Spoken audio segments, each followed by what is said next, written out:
So you want to be a podcaster or blogger, and you believe this is a way you're going to grow your business. I'm Justin Hitt from Ad Briefing's Copywriting Tips. I'm speaking directly here to the copywriter, marketer, or business development professional about the power of blogging and podcasting. But I'm not going to talk to you about that business opportunity that everybody's pitching, where you simply just publish articles for free on your website and email marketing and all this content marketing, because that is against the reason why you're in copy. You are writing copy to get paid, not to do it for free. So first off, the podcast, the content, the blogging, we're going to just roll that up into content marketing. Content marketing takes a lot of extra steps that you'll never see, and those gurus will never pitch you. So for example, I'm recording a podcast right now. I'll create a brief description of the podcast when I upload it. The podcast goes live as a draft. Now, this is just how I do it. Some other people use many, many more steps, but I publish a live drafted podcast. Then I'll come back and I'll rewrite the description as it syndicates around to different sites. I'll write a different description on YouTube. Then I write on Spreaker where the podcast is hosted. And then I'll go out and tune Apple Podcast, Google Podcast. I'll go out to the different places that the podcast syndicates, and I'll update the content. All of this content together is stored in a Word document. That Word document becomes the reference to build out show notes. Now, I see a lot of people put up these show notes that are just bullet points because it is hard work. I try to put up show notes that are more of a featured article so that when someone lands on the page, if they don't listen to the podcast, they can at least read the content and get something of value. Now, once that content is written and you've published it on your website, it doesn't do anything. So search engines are getting billions of pages of content every day. The probability of your content getting picked up by a search engine, even a few days after it's been published, is very, very, very low. Even if you do all the SEO, even if you do everything that they tell you to do, it's very low. So you have to promote that content. So to promote that content, I take the original feature and all of the descriptions of the audio in different places, and I use that to write an email that I send to my mailing list. I use that to write other short form articles that I could publish on other people's website that links back to my show notes. I could use that to write a letter that I mail to my house list. Do you see where this is going? That's what promotes the content. Now, of course, I used to do a bunch of probably 10 or 15 social media posts that I would queue up. And I'd have either my assistant or I'd use a tool to drip those out over the content networks or the social media networks. And all of that was just the start to promote a single podcast. See, you hardly ever see the tail that's behind the dog if the dog is barking at you. And if you feel that you have a priority to get a podcast out, you have a priority to get a blog post out. By the way, this is the same priority you should feel about your client assignments. Wouldn't it be better simply to have the client assignments that pay you rather than all this podcast work that doesn't pay you, and then put that priority on delivering to the customer what they want? Now you're saying, Justin, there's a chicken and the egg scenario here. I'm blogging, I'm podcasting to get clients. I'm content marketing, air quotes there. I don't have the clients. But one thing you might have missed is that I have a house mailing list that I can send a letter to and point them to my podcast. Now, if my podcast is just informational, that really didn't close the loop and generate a lead that I can then follow up with and convert them into a client. But if you design your podcast, your content marketing as lead generation, then everything I'm describing here is simply marketing, but I'd still rather you do it for a paying client, because when a paying client understands that, hey, look, I understand, they come to you and they say, look, I've been doing this podcast. I have very few subscribers. I'm not getting any customers. You can inform them about all the other steps. You can say to them, oh, okay, so you publish the podcast. What channels does it syndicate on? They're like, well, it's on Apple iTunes. Great, but what about Google Play. There's a whole different audience on Google Play. Oh, I didn't know about that. What about Spotify? I get a lot of traffic from Spotify. I thought Spotify was a audio network for music, and it turns out I get a lot of listeners who listen to this podcast on Spotify. So thank you for listening. But you know what? You really got to get out to the Ad Briefings copywriting website at www.adbriefings.co.uk, where we can answer your questions, and you'll find additional materials that are not available on every channel. So basically, you can interact with the client and help them see that, look, just writing a podcast isn't going to do it. Just writing a quick outline show notes isn't going to do it. You need to have lead generation in everything you do. You have to give people the opportunity to come and ask you questions, to raise their hand and say they're interested in more information about your products or services. And all of this together is what makes a podcast part of marketing, what makes a blog post part of marketing, what makes any kind of content on any media channel an element of marketing. So a long time ago, I've had thousands of articles online. I've written at least 1,000 special reports. I've done, I think, 300 and some episodes of the podcast. I've done webinars, but that was before I realized that I'm basically doing client work for free. Now, there were times where I was fortunate to have my content syndicated, and that means I would write the content and then several publishers would post those materials on their website with a backlink to my site.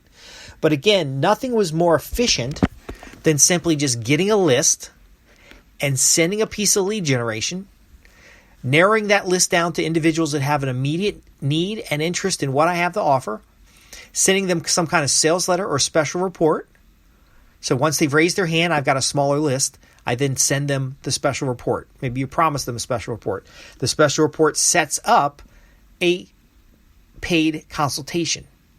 It may even reveal a project or outline some approach that your client can do and they can do better with your help. Then you're now marketing. It doesn't matter if your content marketing is a misnomer. It's so copywriters can get more assignments, because when you do an assignment for a client, you're going to write 12 blog posts and they're going to drip them out one per month, and you're going to be extremely happy. I've hired people to write 12 newsletters, and then I tune them up a little bit for my personality. I load them in an autoresponder, and then boom, I've done something. But again, if that content isn't generating leads, if it isn't written to position yourself as an expert, to set up the reader to take another action, and to ultimately build your house list, then you are stuck. Now, you mentioned the chicken and the egg scenario. Well, what if you could find house lists that other people own, and you can write content for them to reach their list with an implied endorsement? So I was listening to an email marketing. It's basically email marketing principles. It's the podcast of Nathan Frazier, and he's interviewing Ben Settle. Both of those individuals are looking to generate leads. They're sharing the channel to reach an audience, and ultimately splitting the work in half. So are there people in your marketplace you can partner with in order to reach a larger audience? Now, again, you're cannibalizing each other's audience. You do need to go out and do the pay-per-click campaigns and go out and do the lead generation pages and go out and do what is necessary to get new people in your funnel. But you can also just go rent a list. Now, you can rent a mailing list. I wouldn't necessarily rent email lists. I would buy advertising on an email newsletter that already reaches your audience. But the thing of it is where are you going to drive them? Are you going to drive them to the generic blog post that was the thought of the day? Or are you going to drive them to a blog post designed to generate leads that makes an offer at the end to get them on your email list so you can then contact them directly? Because if you simplify things, you could do a podcast and an email to your list. That could be enough to get you going. But again, when they get to the podcast and they listen to the program, they're going to ask, well, what's next? What do I do next?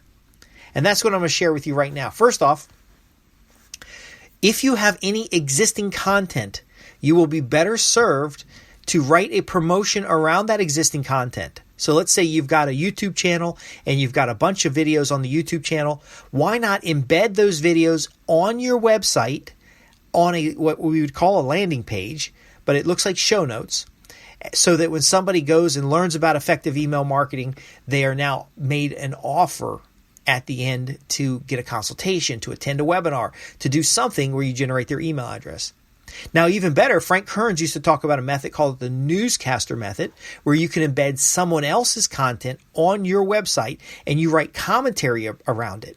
So I just mentioned Ben Settle's email marketing principles, and I could embed this video right after my own podcast, and between the top of the page and the bottom of the page, describe why email marketing is so powerful. Hey, if you're going to have a podcast and you're just publishing it on the networks, maybe some people will see it. But if you build an email list and you, for every podcast or every piece of featured content you write, you're able to send a solo email to your list, well, you're going to get higher visibility of this content. You're going to get more connections with people who already have an idea who you are, and you can start building up that reputation. You can start building up that reason why they need to hire you over somebody else. In fact, you can start repurposing content to make your website generate more leads. Do you see how that works? Now you have an unlimited supply of content, and your focus is back on marketing. More importantly, as you generate clients, you don't have that drop off. So a lot of folks that are doing content marketing, when they start getting clients, and I did a whole program on content marketing. Content marketing works when you do it the right way, but you're going to start getting all kinds of clients, and you're not going to be able to do the labor that's necessary to keep those clients flowing. Now, the good news is your clients have the same problem. They're doing marketing, they're doing things, and they start realizing how difficult it can be. And if only they could hire a qualified copywriter, marketer, or business development professional to help them along the way. And that's when you come in and you show them, hey, I know if you're just doing a podcast, that's why you're not getting a lot of traffic. You know, maybe your topic's right. Maybe your keywords are right. Maybe a search engine is going to promote you a little bit today until other people figure out how popular that topic is, and then there's competition. Why not build a mailing list?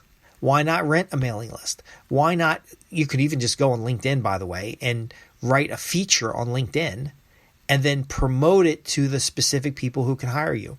Another thing that I actually like, and I don't do it as much as I used to, but I used to write for about 5 publications. And that was a consistent flow of clients in the area where I was working with people's customer relationship management system. Now, I've since graduated from that, and I don't help people set up those systems anymore. But again, think about the audience first. If you don't have subscribers and content and people on your website, then why put more stuff up there? You put a couple articles that are positioning you as an expert, that are generating leads. Put up a couple pieces of content there. You're not running a magazine. If you were running a magazine, then you could keep posting content. You could bring in additional editors and authors. You can start using the collaborative editing that I've talked about. But ultimately, if you're marketing and if you're a copywriter paid to write words on pages, wouldn't it be better just to go direct to the buyers? And then if they're going to write a podcast, and then you're going to do the show notes, and you're going to do the digestion of the show notes, you know, most of the time you can transcribe a podcast and turn it into 4 or 5 articles. But your client isn't going to think about that. You got to help them think about that. You got to put yourself in a position where they hire you to do that for them, and then they'll see their results. Podcasting alone, blogging alone, email marketing alone, none of that stuff works by itself. It may work, but it works so much better if you treat it as marketing, you generate leads, and then you make offers to those who are raising their hand interested in what you have to offer. I'm Justin Hitt with Ad Briefing's Copywriting Tips. I hope this has been useful to you. If you have any questions about this or anything else that we cover on this podcast, visit me at www.adbriefings.co.uk. We have a library of materials. I have been doing this for 2 decades. Okay, there's a massive library. I have more materials unpublished than I have published, and you could be my muse with your questions that I will answer, and that's how I focus a lot of my content. Now, of course, when you raise your hand to ask your question, you are now a lead in my sales funnel. I'm giving you behind the scenes here, folks. You've got to understand, you can't just create content to create content. While creating content feels like you're doing something, you're not getting paid. It's diluting any of the money that you've earned over the course of the year. And it's why many copywriters, marketers, and business development professionals are struggling today. So raise your hand and ask your questions at www.adbriefings.co.uk. You'll find a number of resources there. You'll find my free newsletter there, as well as a paid newsletter. I want to thank you for listening, and I want to hear about your success stories. I'm here to help copywriters, marketers, and business development professionals transform business relationships into profits using words that sell.